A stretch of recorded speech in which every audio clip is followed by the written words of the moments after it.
let's get started with the next chapter. So, chapter 26, September 2001. On the evening of Friday, August 31st, Erica got a call from Theodore. He apologized for not staying in touch. The Matrix passing hit him especially hard. Next, he cut to the chase, where she'd be able to go to San Francisco the next day. He said there wouldn't be any rush. She could go down the following weekend. She said the next day would be fine. After setting up exact time, they bid each other good night. Ended the call. When she told Michael, she said that he'll take her there. She nodded. On Saturday, September 1st morning, they got up extra early.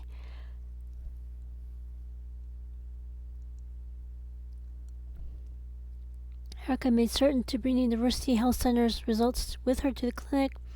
After checking in, Michael went downstairs to the fitness center. Pedro looked at the results, was a surprise. So he had to resume acupuncture treatment with Shannon. They weren't surprised that Shannon found areas needed work. So she got needles out, resumed treatment. Kelly, the cat, stayed by Erica's side the entire time. When Shannon suggested that Erica come to San Francisco the following weekend, Erica agreed.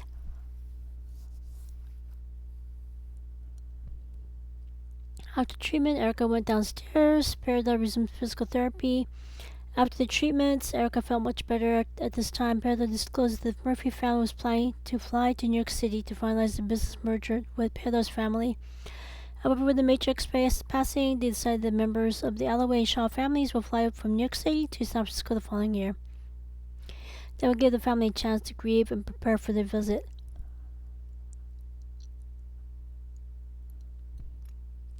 Also, he added that the Murphy family Thanksgiving together will be cancelled this year. As a result, she's free to attend different families' Thanksgiving. When Paradar asked her if she would like blood work done, she consented and he scheduled it for the following Saturday. Erica spent the night before at the clinic's apartment, get blood work done. The following morning, she nodded.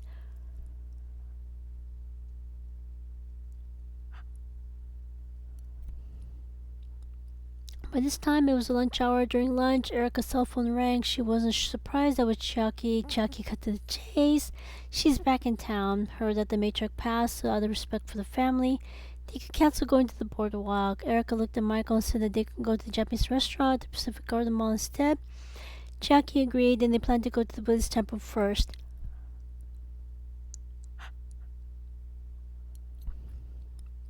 After the call, Erica gave Michael her schedule for Friday evening and Saturday. He nodded.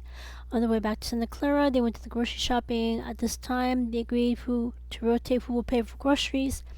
That weekend, Michael paid for the groceries. When Erica returned to the office, some data entries, she saw that they removed the sign asking residents to refrain from talking about the late matriarch. So Devin, Erica, Michael, and Jennifer worked together to make lasagna and gave it to him.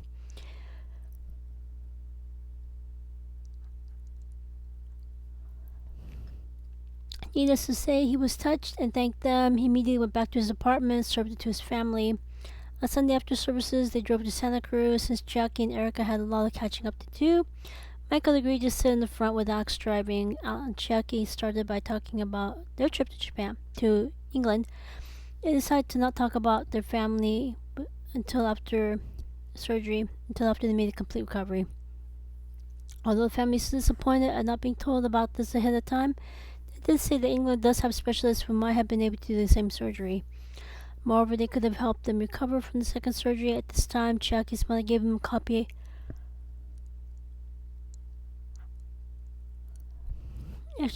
of Diane Shepperson Mill's book. Much to their surprise, they were able to book an appointment with Diane. Erica was surprised at this turn of events. Jackie nodded and said that they ended up spending the entire hour talking about each other's journey rather than go over what additional changes Jackie could do on her nutrition journey. At this time, Erica made a mental note to talk to Pedar about her going to England for her summer. Then Jackie asked Erica about her trip to Japan. Erica started with her visit to Endometriosis Association. Chiaki said that they were not surprised. There are some things in the United States that Japan does. Japan copies. However, it took a long time, June 1999, before Japan finally allowed the use of birth control pills in their country. Granted, their national healthcare system may pay for it, if and only if it's to be used for menstrual issues. Erica nodded. Erica spent the rest of the trip to Santa Cruz to talk about their family. She was a bit free to talk about this, as she already talked with Jackie and Michael about them. Moreover, she knew Alex better by this point. Alex is discreet about personal matters. Erica concludes saying that the best case scenario is that the father goes through the motions of being the right husband for her mom. However, he will never realize that his behavior is the reason why her mom filed for divorce in the first place. It wasn't solely because she didn't want to pay income tax in both countries. Chiaki said that their parents spent the extra decade creating a non-homophobic straight identity before they got married.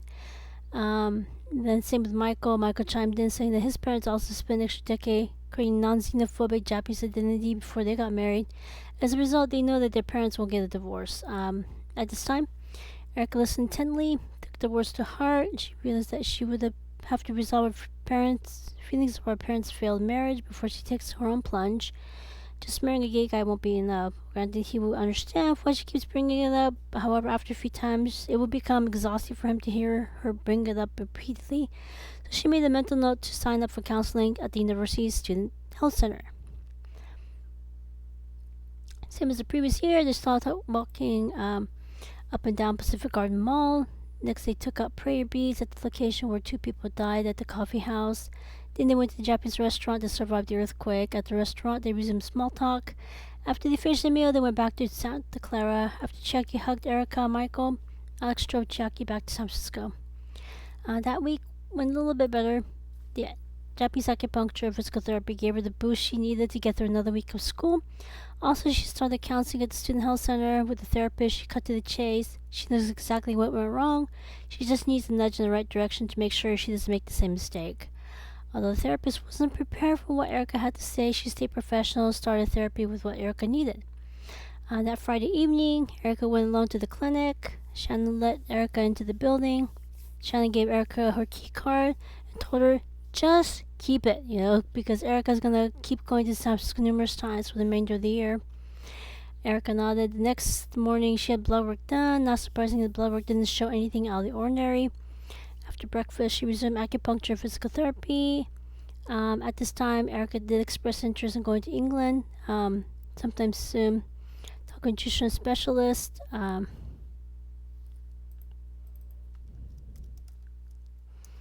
Pedro told her to remind him when she has an exact year. She nodded again. She had lunch at the restaurant. Then she drove back to Santa Clara. The next morning after breakfast, Alex and Chiaki took Erica and Michael to the Buddhist temple. After services, they went back to Santa Clara to resume the cooking lessons. Devin and Yennefer joined them. At this time, Chiaki said that they looked at plots of land in Brisbane and Daly City. They picked the one in Brisbane because an acre of land is more affordable. They can build a few duplexes, put a community garden in the center. Yennefer said that she's currently working on an advanced degree in design studies. She already passed the course in interior design and architecture. She can help them with that. While Chiaki talked about what each duplex will have, Yennefer quickly took out a sheet of paper, hand drew a blueprint. She said that she'll put the data into her computer and give them a printout the following Sunday. Next, Devin said that she's working on an advanced degree in environmental science. She can help them make a sustainable home garden. After she went to her room, she came back with photos of her class project that got her a passing grade. And Michael said that his parents went to Japan, went through an internship with a traditional Japanese garden sensei. He can ask them if they would be interested in helping them out as well. So when Chiaki looked at Alex nodded. Chiaki offered all of them their own duplex if they would like. They will help with property taxes, home ownership, in exchange for services. Everyone agreed. They resumed cooking lessons. Upon setting the table, they sat down, said taikimasu, started eating. 2 days later, the unthinkable happened. Tuesday, September 11th. It started as the same as every other morning. Eric got up early, went outside to get the newspaper from the local newspaper stand, put the newspaper in the living room table, started making breakfast. She ate breakfast. After she cleaned up, she took the public bus to the public school. The roads were eerily quiet, with only a few cars on the road. This was unusual for a Tuesday morning. It wasn't until she arrived at the school when she heard from classmates what had happened. It all seemed surreal. She was grateful that she did not turn on the television set during breakfast because she knew she would call in sick if she did. At her weekly therapy sessions, she ended up giving therapy to her therapist. Erica told her that even if a Democrat was elected the next president, things would not have been different. The terrorist attacks in New York City and Washington, D.C. would still have happened, and the other candidate would still have reacted in a similar manner. The next few days were hectic as Erica tried to focus on school, even though as a country runner was in pure chaos. Michael noticed Erica's health was quickly fading. She lost over 10% of her body weight, so he insisted on taking Erica to San Francisco that weekend. She acquiesced and nodded. That Friday evening, Michael took Erica to San Francisco. Elmo and Shannon got off work. They saw Erica, immediately knew that she was feeling really poorly, so they took her to the emergency room. Even though Erica did not want to go and said that they'll probably say that this is just normal monthly pain, she acquiesced and went to a local hospital. At this time, Erica carefully told Michael that the local news organization erroneously reported that she has endometriosis, even though she never had any surgery. She needs to make certain there won't be any more incidents. As a result, she carefully made certain that he's not to use his cell phone to call Chiaki or his parents, tell him what's going on. Even though cell phones aren't new, there isn't any guarantee that no one will intercept his call, use information against her. He said that he'll go to their house directly to talk with them. Also, she said that although she can't trust Devin and Yennefer to be discreet, she would like information about her health care to remain confidential until further notice. The attending emergency room doctor immediately saw that she needs care. He got into her room, got blood work done, started her on the IV. After he put a rush to the lab, the results showed that she was anemic. Michael immediately offered to donate his blood. Doctor said that they would add iron to her IV and see if that works. Almost immediately, Erica felt a lot better. After a couple of hours of observation, she was discharged with instructions. On her way back to clinic, the nutritionist was called. He went to the pharmacy to get supplements of folic acid, iron, vitamin B12. He also went to the grocery store to get some fortified cereal, red meat, organ meat, Swiss chard to help boost her iron level. At the clinic, the nutrition gave the items to Michael and Shannon. They worked together to make a late dinner. After Erica apologized for the inconvenience, thanked them for the help, they ate dinner. That night, Michael stayed in Erica's room to make sure she'll be okay. Elmo helped Michael move the bed from Michael's room to Erica's room. Fortunately, the room was able to accommodate both twin beds. The next morning, Erica felt a lot better. Michael and Shannon worked together to make breakfast. They made certain to cook pan-seared sausage, blanched Swiss chard, bowl of fortified cereal with soy milk to help her recover. After the meal, she took her supplements. About an hour after breakfast, Shannon resumed giving her some Japanese acupuncture treatment. Perda went upstairs, resumed physical therapy. After therapy, Erica felt a lot better, so Perda asked her what she's thinking about. She carefully said that she cannot afford any more health scares.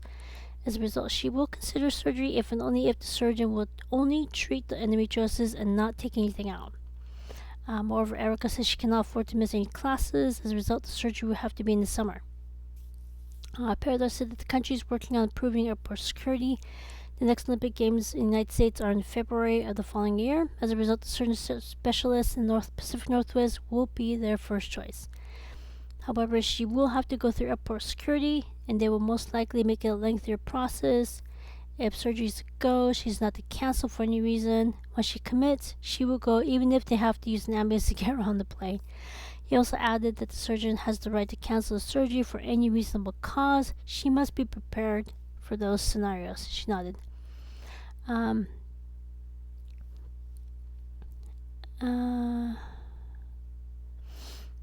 With that, he told her to come back to San Francisco the following Saturday. He'll go over what he finds. Granted, they have several months to hash out the details, so there should not be any reason why he can't find the right surgeon for that summer. They both knocked on wood. Peter released Erica to leave the apartment. Erica and Michael took the rest of the groceries that the nutritionist brought for her. She also made certain to bag the supplements into her overnight bag. After they thanked all of them for their help, they left the clinic. After lunch at the nearby restaurant, Michael drove Erica back to Santa Clara. He carefully told her he went to talk to Alex and Chucky, give them an update since they will know that something is up. At this time, Alex and Chucky decided they would teach Erica and Michael how to make sukiyaki. Salad would be blanched spinach with homemade miso dressing. They have some brown rice. When she thanked him for the information and the ride, he nodded. Once they got back to Santa Clara, he helped to get the groceries into their apartment. Devin and Yennefer were out. Erica took advantage of this, gave Michael the VHS tape DVD of the documentary that the clinic and studio made for Endometriosis Awareness Month. At this time, she apologized for not letting him have a say about the first surgery. However, moving forward, any other procedure she needs, she will get his input first She will adjust based on what he needs. He nodded, and she went back to her room to resume her studies. When it was time to make dinner, they worked together to make the meals. At the table, after they said itadakimasu, they ate the meal together. They used this time to make small talk to get to know each other better. They knew that they would need to know as much about each other to prepare for that summer. The next morning, he returned the videos to her, saying that he watched them. Next, she lent him a copy of Dan Shepperson Mill's book about Nemichio's nutrition. He thanked her, took it to his room. Alex and Chucky took them to the Buddhist temple for services.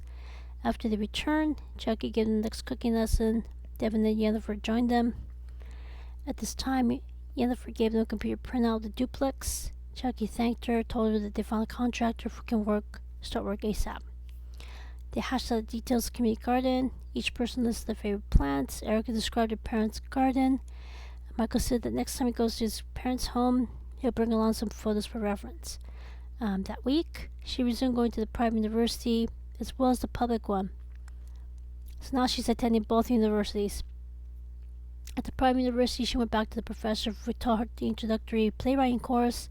The professor went over her new script. She gave suggestions on how to improve it. Most people in the Bay Area know what San Francisco looks like. However, Erica needs to specify the year the play is set in, as well as what the roads, sidewalks, and buildings look like.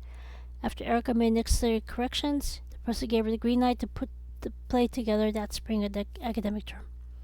That Saturday, Michael drove Erica back to San Francisco for her next acupuncture and physical therapy treatment. He used this one-on-one time to catch her up. Thanksgiving, they would have Thanksgiving with his parents. Agnes would meet with Erica to go over her question. Christmas, they would have Christmas with Jonathan and his family.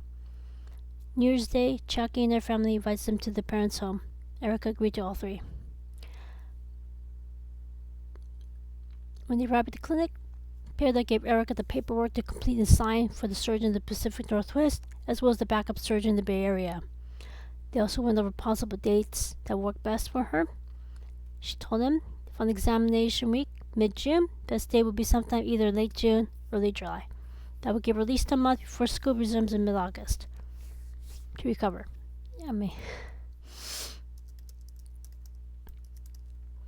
He nodded. On Sunday, Alex and Chucky drove into the Buddhist temple. Chucky gave an update. One of the travel members was on United Airlines Flight 93. They are godparents to their child. They would like to help the widow and their child. Erica chimed in that the Murphy family set up a trust fund in her name. Michael suggested Chucky contact Pedar, have him help her find the right lawyer to set it up. Chucky looked at Alex. Alex nodded. Chucky thanked them for the information, told them they would update them as soon as things get settled. Erica and Michael wished them good luck. At this time, Michael gave them photos of his parents' gardens. So they would reference regarding what type of plants Erica would like in the community garden. Rest of the month, spent going to both universities during the week. Weekends spent at the clinic, spending time with Alex and Chucky. She used this time to go over the articles from the journals she brought back from Japan. First article, 1998, talked about possible cause. 1999, focused on biology. 2000, focused on whether endometriosis is malignant. 2001, fertility. At this time, Michael finished reading Diane Shepperson Mill's book about nutrition. He gave the book back to her. She gave him the journals that she brought with her from Japan. So, that's a lot of information. Questions, comments, constructive criticisms, asking for clarifications, leave them in the comments below, and I shall see you next time. Take care.